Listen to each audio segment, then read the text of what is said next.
আল্লাহর কাছে বেহায়ের মতো কাঁদতে হবে, আল্লাহর কাছে অস্থির হয়ে কাঁদতে হবে, চোখের পানি ফেলে ফেলে কাঁদতে হবে। আমার ভাইয়েরা, দুনিয়া থেকে আমিও বিদায় হব, আপনিও বিদায় হবেন, কেউ বাঁচার জন্য আসি নাই। যে কোনো মুহূর্তে দুনিয়া থেকে বিদায় নিয়ে নেব। মৃত্যু কিন্তু সহজ কোনো বিষয় নয়। ইদ্রিস আলাইহিস সালাম একদিন বলছেন, আল্লাহ মৃত্যুর যন্ত্রণা কেমন আমাকে একটু দেখায় দাও তো, আমি একটু দেখতে চাই। মালাকুল মউত পাঠায় দিলেন, তার জান কবজ হয়ে গেল। আল্লাহ পাক তাকে আবার জিন্দা করলেন। এবার বলো হলো ইদ্রিস কষ্ট কেমন হয়েছে? তিনি বলছেন, আল্লাহ আমার কাছে মনে হলো আমার যখন জান কবজ হচ্ছিল, একটা জীবিত মানুষের মাথার চামড়া টেনে টেনে পা পর্যন্ত নিয়ে আসলে যত বড় না কষ্ট হয়, তার চাইতে বেশি কষ্ট আমার অনুভূত হচ্ছিল। সঙ্গে সঙ্গে আল্লাহ বলছেন, ইদ্রিস রে, মালাকুল মউত তোমার যখন জানটা কবজ করেছে অত্যন্ত আদর করে যত্ন করে জানটা কবজ করেছে। আদর যত্নের জান কবজের তীব্রতা কষ্ট যদি এমনটা হতে হয়, এমনটা কষ্ট হয়, সবার সামনে মৃত্যুর মুখোমুখি আসে না নাই বলেন? আচ্ছা, সবাই আমরা মৃত্যুর মুখে মুখে দাঁড়াবো একদিন। দুনিয়া থেকে বিদায় নিয়ে নেব। দাদা চলে গেছে, দাদি চলে গেছে, নানা চলে গেছে, নানি চলে গেছে। কত স্মৃতি দাদার সঙ্গে একসঙ্গে থেকেছি। দাদার মুখের চিবানো পান মুখের মধ্যে থেকে বের করে আমাকে দিয়েছেন। কত সুন্দর সময়গুলো পার করেছি। সে দাদাটা চলে গেল। কলিজার টুকরা সন্তান চলে গেছে, অনেকের কত আদর করেছেন। মা চলে গেছে, বাবা চলে গেছে, কত কাছের প্রিয়জনরা চলে গেছে। বছর 3 আগের কথা, আমার এক বন্ধুর সঙ্গে আমরা একসঙ্গে পড়াশোনা করেছি, একসঙ্গে আলিম পাস করেছি, নাম হলো জিয়াউর রহমান। একসঙ্গে একই ক্লাসে পড়েছি, কত আনন্দ উল্লাস করেছি, কত আড্ডা মেরেছে। সে আর্মিতে চাকরি পেল, আর্মিতে চাকরি করলো, আর্মির বড় কর্মকর্তা ছিল।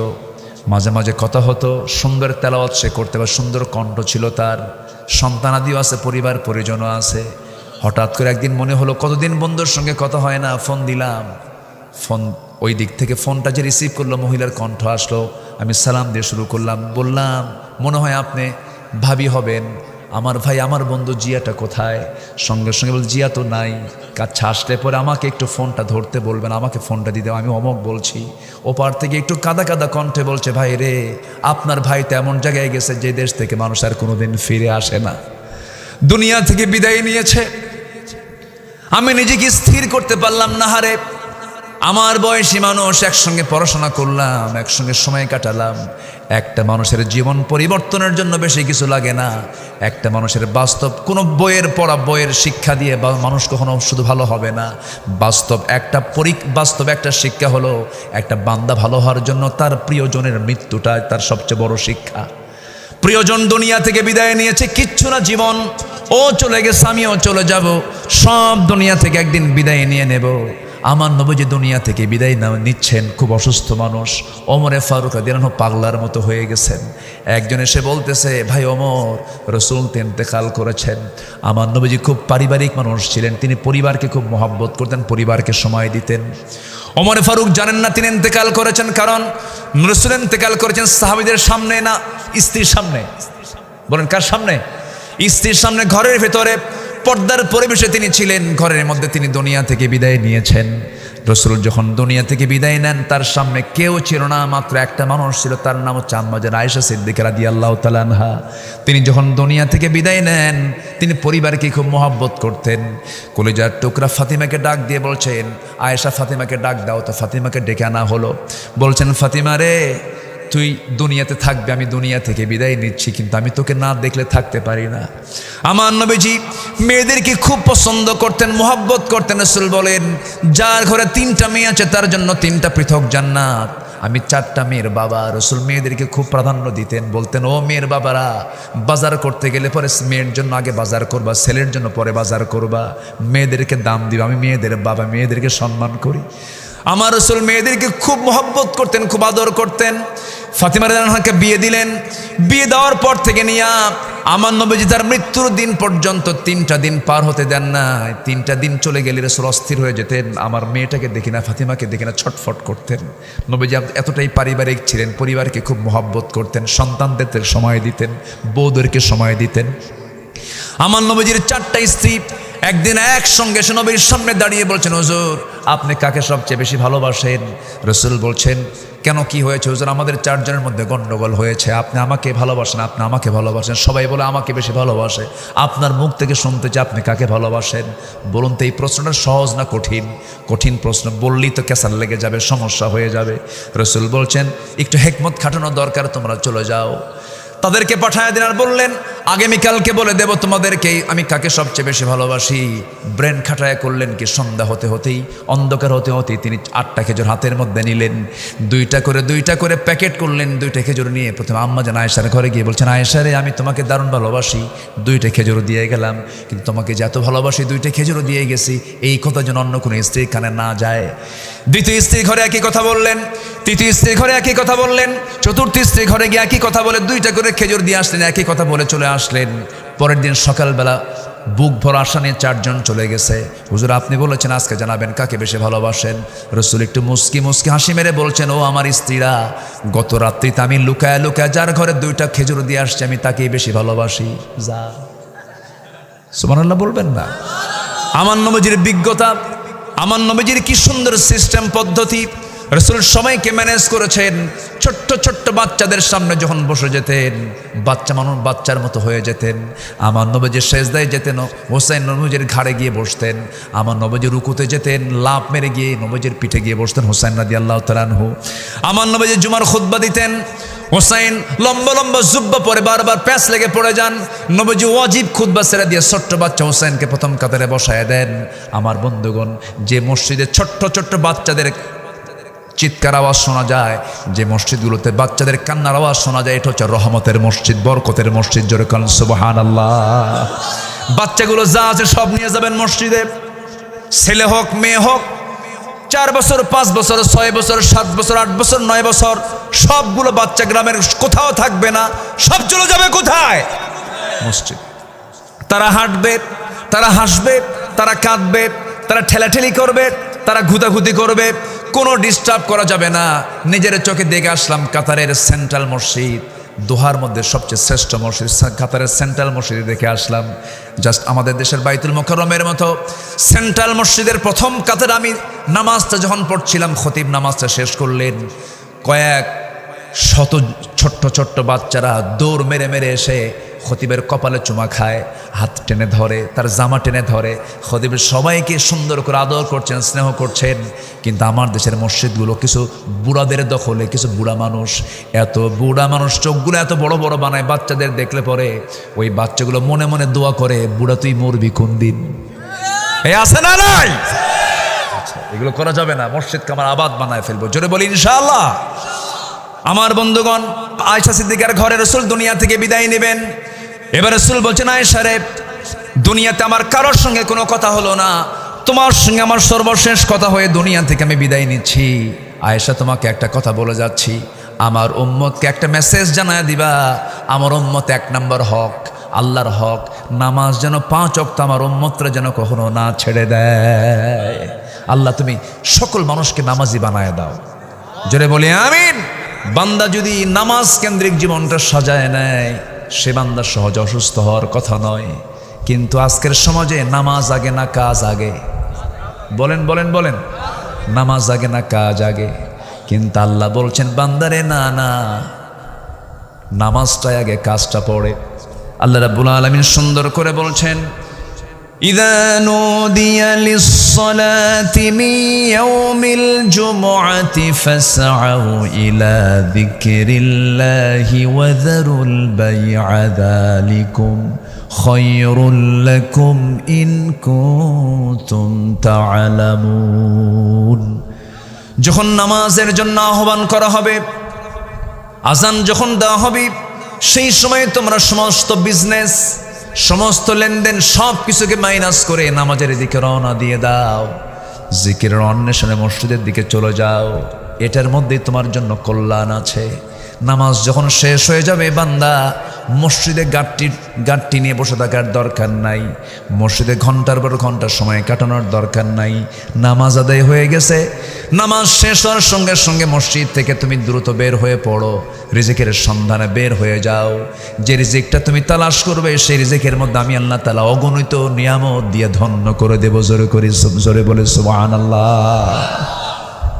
নামাজ দিয়ে, নামাজকে বাস্তবায়ন করার পর যা করব সব আমার ইবাদত বলে গণ্য হয়ে যাবে। নামাজ আগে। বুকটা ফেটে যায় জানেন। মসজিদ অনেক, এখন লক্ষ লক্ষ মসজিদ। দাদার আমলে দেখেছি আমার দাদাকে 2-3 গ্রাম মিলে একটা মসজিদে তিনি ইমাম ছিলেন, নামাজ পড়িয়েছেন। এখন আমার চোখেই আমি দেখি আমার গ্রাম, আমার পাড়া, এদিক সেদিক দেখি মুসল্লির চাইতে মসজিদই বেশি। আমি কি ভুল বলতেছি? দাদার আমলের কম মসজিদ ছিল, অল্প মসজিদ ছিল, কিন্তু মুসল্লি বেশি ছিল। আর এখন ঘন ঘন মসজিদ, ফজরে কোনো মুসল্লি নাই। মসজিদ কান্দে, মসজিদ মানে মুসল্লির জন্য হাহাকার করে। মসজিদটা ভরার মুসল্লি খুঁজে পাওয়া যায় না, অথচ মানুষ সবচাইতে বেশি সময় অবস্থান করে হলো ফজরের সময় বাড়িতে। ঠিক কিনা বলেন? সবচেয়ে বেশি সময় থাকে কোন সময় বলেন? ফজরে। জোহরে কাজ থাকে, আসরে কাজ থাকে, মাগরিবে কাজ থাকে, এর সাথে অনেক সময় আসা যায় না। কিন্তু ফজরে 100% গ্রামের মানুষ বাড়িতে চলে আসে, কিন্তু ফজরে সবচেয়ে মুসল্লি কম পাওয়া যায়। এটা কি নিরাপদ না বিপদের লক্ষণ? বলেন, নিরাপদ না বিপদের লক্ষণ? বিপদ। কেন এরকম ভূমিকম্প ঘন ঘন হয়? আযাব গজব কেন আসে? ভূমিকম্প কি কোনো রহমত বলেন তো? অতিবৃষ্টি, অনাবৃষ্টি, খরা, এই যে বিভিন্ন কিছু আমরা দেখতে পাচ্ছি, এগুলোর মূল কারণ হলো আমাদের হাতের কামাই। আমরা প্রথম হক যেটা আল্লাহর হক, 5 ওয়াক্ত নামাজ ফজর দিয়ে শুরু করব, এটা আমার আলোচনার প্রথম আহ্বান। সবাইকে রাজি আছেন? সবাইকে রাজি আছেন ভাই? আল্লাহ সবার হাতকে কবুল করুন। জোরে বলি আমিন, আরো জোরে আমিন। আমি এটা ওয়াদা করে যাচ্ছি, আপনার গ্রামের মসজিদ যেদিন আপনি দেখবেন জোহর, আসর, মাগরিব, এশার চাইতে ফজরের মুসল্লি দিয়ে মসজিদ ভরে গেছে বেশি, আমি হলফ করে বলে যাচ্ছি ওই গ্রামে কোনো মাদক, নেশা, বেপর্দা, শ্লীলতাহানি, কোনো প্রকার অসামাজিক কোনো কাজ কখনো হতে পারে না। নামাজ যেখানে থাকবে সেখানে অন্যায় থাকতে পারে না। নামাজই তো নাই, অন্যায় তো থাকবেই। এখন তো যুবকরা ধ্বংস হওয়ার জন্য যুবকদের হাতে সবচেয়ে বড় অস্ত্র এখন ডিভাইস তুলে দেওয়া হয়েছে, মোবাইল তুলে দেওয়া হয়েছে। এটা এমন একটা জিনিস, এটা পেলে পরে কিচ্ছু লাগে না। ফ্যানটা একটু ওইদিকে ঘুরায় দেন। এটা পেলে আর কিচ্ছু লাগে না। বাতাস আসতেছে এখানে এসে লাগে, আপনি বোঝেন না? হ্যাঁ, তো একটু মুভিং করে দেন, একটু মুভিং করলে ভালো হয়। একটু হেকমত খাটান, বুদ্ধি খাটান। জি, আমার দিকে তাকা। কি যেন বলতেছিলাম? ডিভাইস, এই মোবাইল। এক যুবক আমাকে বলতেছে যে হুজুর, সেদিন মানে বেশ কিছুদিন আগে, হুজুর আমার তো মোবাইলটা হারায় আমি বিধবা হয়ে গেলাম। কি কথা কি বুঝতেছেন আপনারা? মানে মোবাইলটা এত বড় আসক্তি, এটা এত ভয়ঙ্কর যে বউ নাই সমস্যা নাই, বন্ধু নাই সমস্যা নাই, টাকা নাই, পয়সা নাই, খাওয়া নাই, দাওয়া নাই, সমস্যা নাই, কি থাকুক, মোবাইল থাকুক। মারাত্মক নেশা এটা। আমি তো মনে করি গাঁজা, মদ, হেরোইন, আফিম, যত নেশা আছে এর চাইতে বড় ভয়ঙ্কর আজকে আক্রান্ত হচ্ছে এই মোবাইল, এই device. Free fire, PUBG, casino, যুবকরা কিন্তু সব টের পাচ্ছে। হুজুর আতে ঘা দিলেন। এই সমস্ত কথাগুলো বলার দরকার আছে না নাই বলেন? আপনি গ্রামের দিকে তাকায় দেখেন যুবকদের অবস্থান কোথায় আজকে। সব শেষ। সমস্ত পর্নোগ্রাফিগুলো দেখে যুবক তার ফ্রন্টাল সেলগুলো মেরে ফেলছে, যৌবন শেষ করে দিচ্ছে। যে যুবক তার চোখের সামনে পর্নোগ্রাফিতে আসক্ত হবে, তার কাছে তার মা, তার মেয়ে, তার সন্তান, তার বোন কেউ নিরাপদ থাকতে পারে না। বাস্তব। আজকে মানুষের জাহেলিয়াতকে মানে মানুষ আজকে এত নিকৃষ্ট যে কুকুর শুকুরকেও তারা হার মানিয়েছে। কুকুর শুকুরের মধ্যে যে বিকৃত যৌনাচার নাই সেটা আজকে মানুষের মধ্যে ঢুকে পড়েছে। আমেরিকার পার্লামেন্টে সমকামিতার আইন পাশ হয়। এই আধুনিক দুনিয়ায় আমরা কোন দুনিয়া বসবাস করছি? আজকে পুরুষের সাথে সমকামিতায় লিপ্ত হয়, নারীতে আকৃষ্ট হয়, যা কুত্তা বিলায়ের মধ্যেও নাই, কুকুর শুকুরের মধ্যেও নাই। আজকে মানুষ কত জঘন্য মানসিকতা মানুষের মধ্যে তৈরি হয়েছে। এটার মূল কারণ হলো ইসলাম থেকে কাছে না দূরে। আসতে বলুন, ইসলাম থেকে কাছে না দূরে। সব তো দেখলাম, সব দেখা শেষ করেছি। আমরা ইসলামকে দেখতে চাই পরিপূর্ণ রূপে। জোরে বলে ইনশাআল্লাহ। ইসলাম কি অপূর্ণাঙ্গ না পূর্ণাঙ্গ? বলেন, ইসলামকে আমরা দেখতে চাই অপূর্ণাঙ্গ না পূর্ণাঙ্গ? ইসলামকে আমরা পূর্ণাঙ্গ দেখতে চাই, জীবনের সব জায়গায় দেখতে চাই। জোরে বলি ইনশাআল্লাহ। আল্লাহ কবুল করুন, জোরে বলে আমিন।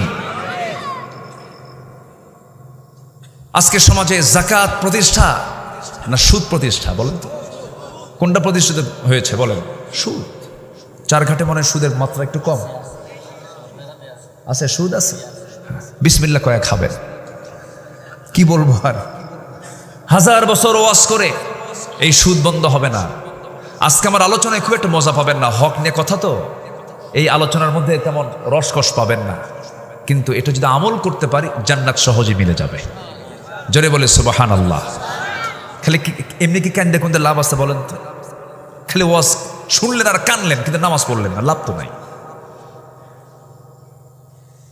সম্মানিত ভাইয়েরা, ওই ছোট্ট একটা গ্রামের একটা কথা আছে মনে হলো। ছোট্ট একটা মেয়ে 8 বছর বয়স, হাউমাউ করে কাঁদতেছে। তবে তার কান্না দেখে তার মা এসে বলতেছে, মা তুমি কান্দো কেন মা? তোর কান্নার থামে না। ওই মেয়েটার কান্না দেখে ওই মাটাও কান্দে, দুইজনে কান্দা শুরু করছে। মেয়েরা কিন্তু আরেকজনের কান্না দেখলে কান্দে কিনা বলেন? তাদের মধ্যে একটু কান্নার পরিমাণটা বেশি, আল্লাহ পাক মায়া দয়া বেশি দিয়েছেন। তো মা মেয়ে দুইজনে কান্দে। দুইজনের কান্না দেখে আশেপাশে যত মহিলা আসে সবাই এসে এরাও কান্দে। শেষমেশ সবাই কান্না থেমে এখন ওই ছোট্ট বাচ্চা 8 বছরের বয়সে মেয়েকে বলছে, মা তুমি কান্দলা কেন? আমরা তো সবাই তোমার জন্যই কানলাম, কান্নার উদ্দেশ্য কি, রহস্য কি? এখন মেয়েটা বলে, ছোট্ট মেয়েটা বলতেছে, মা আমার বয়স এখন 8 বছর, আমার যখন 16 বছর 20 বছর হবে তখন আমার বিয়ে হবে। বিয়ে হওয়ার পরে আল্লাহ পাক আমাকে একটা ছেলে দিবেন। সেই ছেলের বয়স যখন 8 বছর হবে, ও যদি মরে যায় আমি এই টেনশন থাকবো কেমন? এই জন্য আমি কান্দি। কি কথা কি বুঝতেছেন? এমনি তো কান্নাকাটি করে লাভ নাই। জান্নাত পাওয়ার জন্য শর্ত হলো হক নষ্ট করা যাবে না, ফরজ লঙ্ঘন করা যাবে না, বড় কোনো কবিরা গুনাহ করা যাবে না, বড় কোনো কবিরা গুনার দিকে যাওয়া যাবে না। ছোট ছোট গুনাহ আল্লাহ পাক এত বড় দেখবেন কেন? আল্লাহ পাক নিজেই বলছেন, ইন তাজতানিবু কাবাইরা মা তুনহাউনা আনহু নুকাফির আনকুম সাইয়্যাতিকুম ওয়া নুদখিলকুম মুদখালান কারীমা। তুমি যদি বড় বড় গুনাহগুলোকে ছেড়ে দাও, ছোট ছোট গুনার দিকে আমি আল্লাহ নজরে দেব না। এই গুনাহগুলোকে মাফ করে দিয়ে আমি তোমাকে সুন্দর সম্মানজনক জান্নাত আমি তোমাকে দিয়ে দেব। জোরে বলি সুবহানাল্লাহ। তাহলে গুনাহ ছাড়তে হবে। কোন গুনাহ বলেন? বড় গুনাহ, শিরক, হক, বাপ মাকে না দেখা, মিথ্যা সাক্ষী দেওয়া, সতী নারীর উপরে মিথ্যা অপবাদ চাপায়া দেওয়া, গীবত করা, জুলুম করা, জেনা করা, হত্যা করা, জাদু করা, সুদ খাওয়া, এগুলো তো মনে হয় আমার দেশে নাই। আছে না? নাই। আচ্ছা, মদের দোকান রাজশাহীতেও আছে। দোকান যেহেতু আছে কাস্টমার নাই, আসতে কয়। দোকান যেহেতু আছে দোকানের মালিক নাই, লাইসেন্সও নাই। লাইসেন্সও আছে, উনিও কিন্তু সবে কদরের রাত্রিতে গিয়ে আল্লাহর কাছে যা মাফ চা, আল্লাহ আমারে মাফ করে দাও। কিন্তু সুদের দোকানদার, মদের দোকানদার, কিসের দোকানদার বলেন তো? তাহলে এখন বলেন তো, দোয়া আগে আল্লাহর কাছে চাওয়া দরকার না আগে বড় গুনাহ ছাড়া দরকার? বলেন তো, বলেন কি ছাড়া দরকার? গুনাহ ছাড়া দরকার। তাহাজ্জুদ আপনার বাদ পড়ে গেছে, সমস্যা তেমন নাই।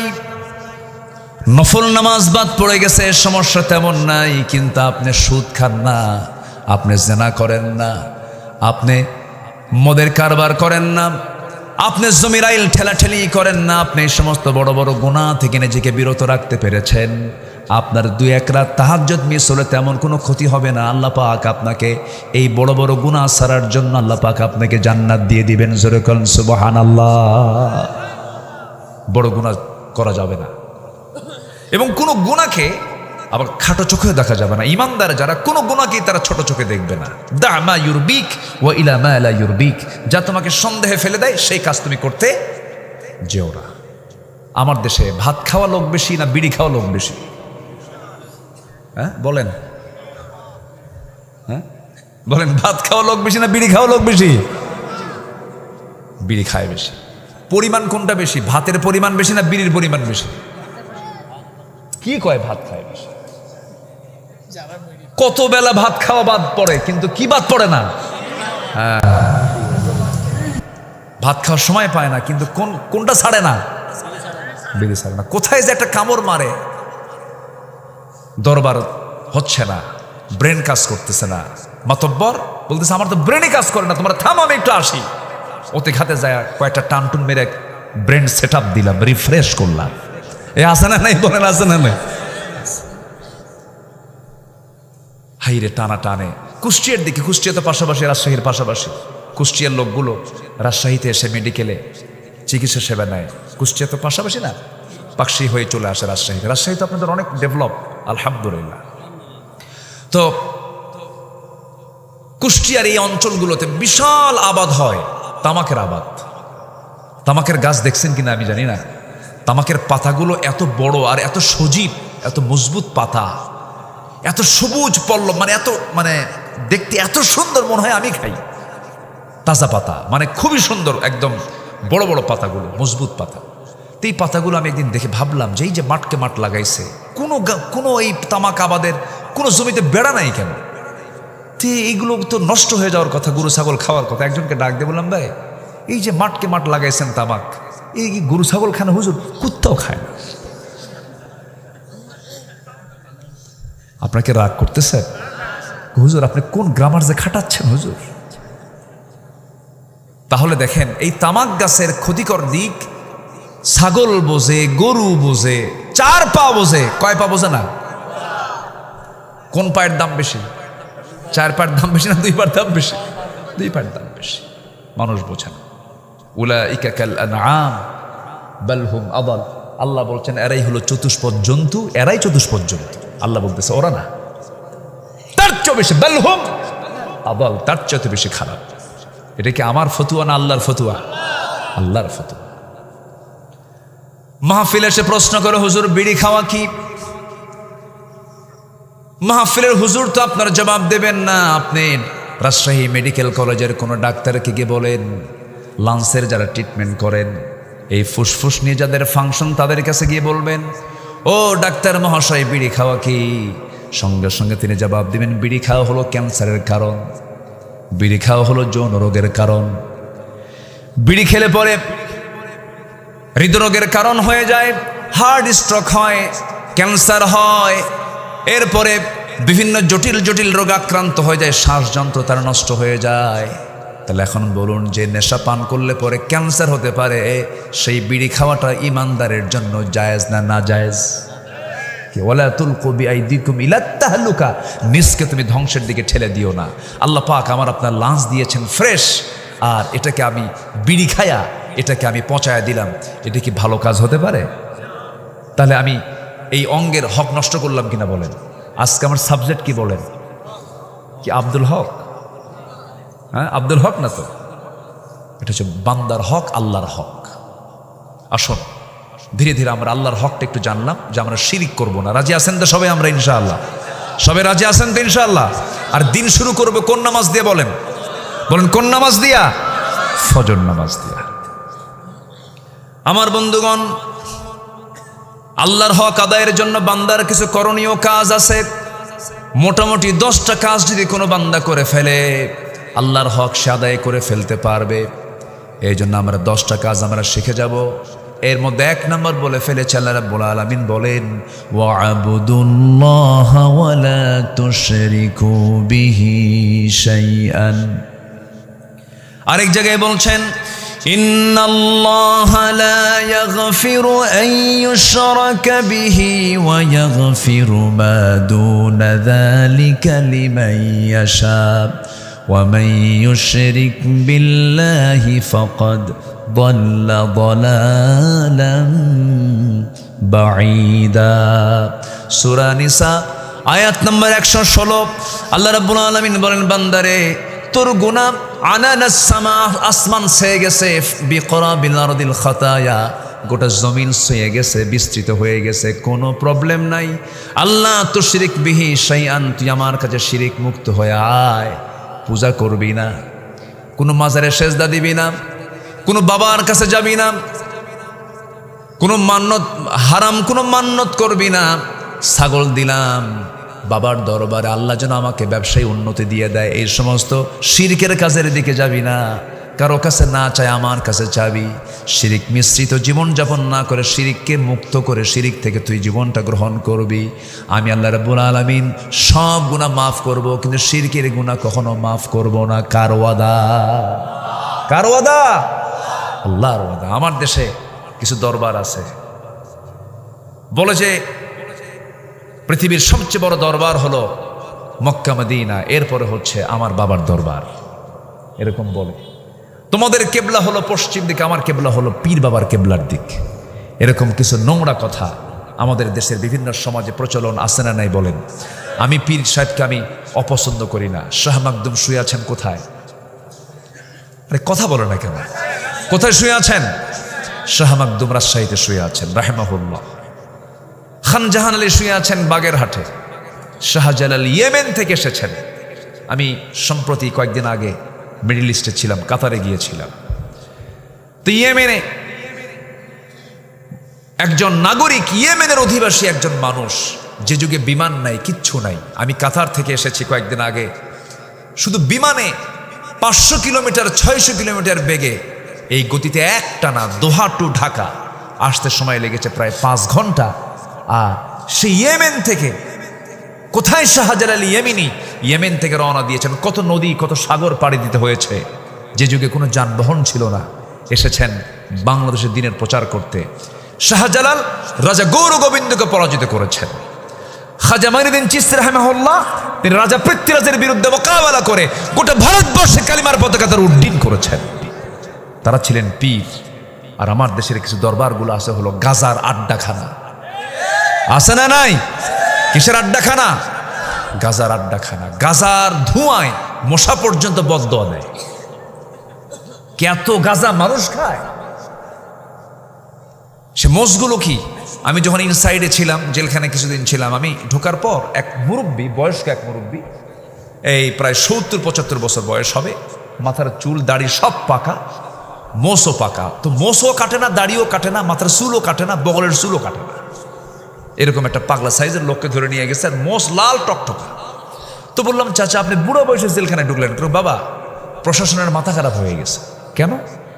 গাছের বিরুদ্ধে সংগ্রামে শুরু করছে। গাছের বিরুদ্ধে মানে কোন গাছ? কে বেহেশতের গাছ বাবা, কি গাজা শরীফ।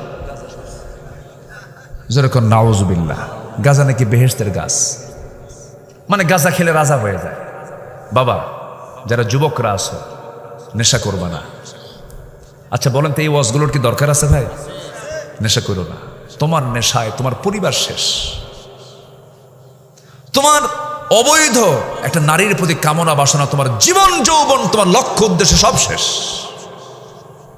বিয়ের আগে কোনো আকাম কুকাম করবা না। যৌবন তোমার সুন্দর রাখবেন কে? আল্লাহ তাআলা। ইউসুফ আলাইহিস সালাতু ওয়াস সালাম কত সুন্দর মানুষ ছিলেন। আল্লাহ পাক সূরা ইউসুফ নাজিল করেছেন যুবকদের চরিত্র ঠিক করার জন্য। জোরে কোন সুবহানাল্লাহ। ইউসুফ আলাইহিস সালাতু ওয়াস সালামকে যখন তৎকালীন দুনিয়ার সবচেয়ে সুন্দরী নারী জুলাইখা যখন তাকে প্রস্তাব করেছে, ইউসুফ তোমার চক্ষু কত সুন্দর টানা টানা। জুলাইখার এমন প্রস্তাবে, এমন সুন্দর আকর্ষণীয় কথায় সাইয়েদনা ইউসুফ আলাইহিস সালাম গলে যান নাই। তিনি বললেন, জুলাইখা তুমি আমার চোখের প্রশংসা করো। এই চোখ যিনি সুন্দর করে বানিয়েছেন সে আল্লাহর প্রশংসা তুমি করো। জোরে কোন সুবহানাল্লাহ। আর আজকের যুবকদেরকে যদি বলা হয়, কোনো মেয়ে যদি বলে তোমার চক্ষু কত সুন্দর টানা টানা, কি 3 রাত তো ঘুমই নাই, কি কথা কি বুঝতেছেন? এই দুনিয়ার নারীতে তুমি আকৃষ্ট হয়ে পড়লাম, বিবাহ বহির্ভূত সম্পর্ক তোমার জন্য কখনো বরকত বয়ে আনবে না। তুমি নিজে অসুস্থ হয়ে যাবে, সমাজ অসুস্থ হয়ে পড়বে। নেশা করবে, তুমি নিজেও শেষ হয়ে যাবা, তোমার পরিবারকে ধ্বংস করে ফেলবা। তুমি নেশার দিকে যাবা না, কোনো নেশাতে আক্রান্ত হবে না। এই সমস্ত অপকর্মগুলো ছেড়ে দাও। সুন্দর করে যখন ফজর নামাজ, যখন আজানটা হয়ে যাবে, নামাজের দিকে সামিল হয়ে যাও। আমি আল্লাহর কসম করে বলছি, যদি কোনো বান্দার একটাবার নামাজের সেজদায় যদি তৃপ্তি আসে, পৃথিবীর কোনো কাজে এমন তৃপ্তি বান্দা কোথাও খুঁজে পাবে না। ফজরের 2 রাকাত সুন্নতের দাম কত? আমার রাসূল বলেছেন, রাকাতাই সালাতুল ফজর খায়রুম মিনাদ দুনিয়া ওয়া মা ফিহা। ফজরের 2 রাকাত সুন্নতের দাম হলো এই দুনিয়া এবং দুনিয়ার মাঝে যত সম্পদ আছে, যত কিছু আছে, এর চাইতে আমার আল্লাহর কাছে ফজরের 2 রাকাত সুন্নতের দাম বেশি। জোরে কোন সুবহানাল্লাহ। কি নামাজ? সুন্নত নামাজ। ফরজ তো বাদই দিলাম। ফজরের 2 রাকাত সুন্নতের দাম হলো গোটা দুনিয়ার চাইতে বেশি।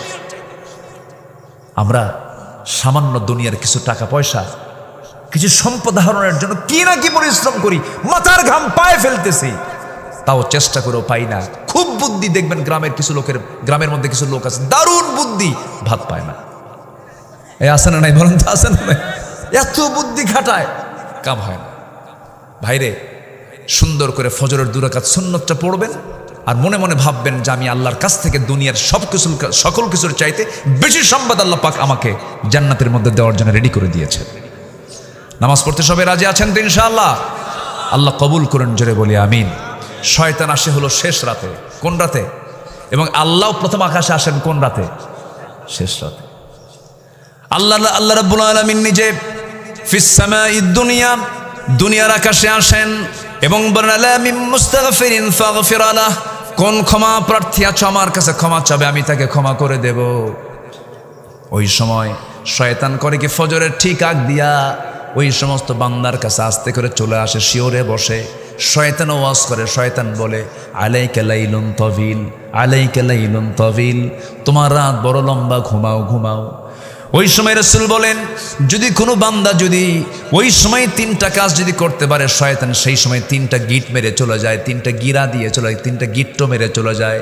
রাসূল বলছেন, ওই 3টা গিট যদি কোনো বান্দা যদি ছুটাতে চায়, 3টা কাজ তার জন্য করা জরুরি। নাম্বার 1 রাসূল পরামর্শ দিচ্ছেন, 1 নাম্বার হলো আজান শোনার সঙ্গে সঙ্গে সুন্দর করে বিছনা থেকে নিজের পিঠটা সরায় নেবে।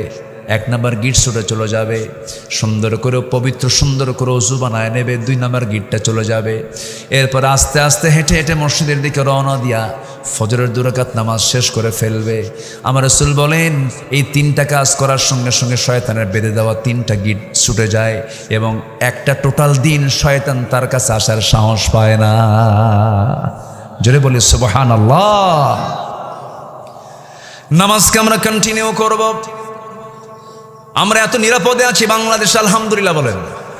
পশ্চিমবঙ্গের মানুষগুলোকে দেখেন, নিজের চোখে দেখলাম, আমি নিজেও ফোন দিয়েছিলাম। মসজিদে তারা কি করেছে, এমন রেকর্ড হয়েছে, 100 বছরের ঐতিহ্যের মসজিদ ভেঙ্গে ফেলে দিয়ে সেখানে পূজা করতেছে, আমি দেখলাম। অথচ শত শত বছর এই ভারত উপমহাদেশ শাসন করেছে মুসলমানরা, ঠিক কিনা বলেন? হিন্দু ভাইরা কি বিপদে না নিরাপদে?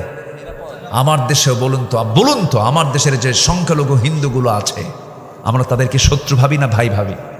বলেন বলেন বলেন।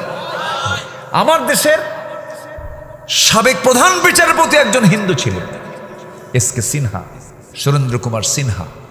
একটা সবচেয়ে বড় সম্মানজনক পদ।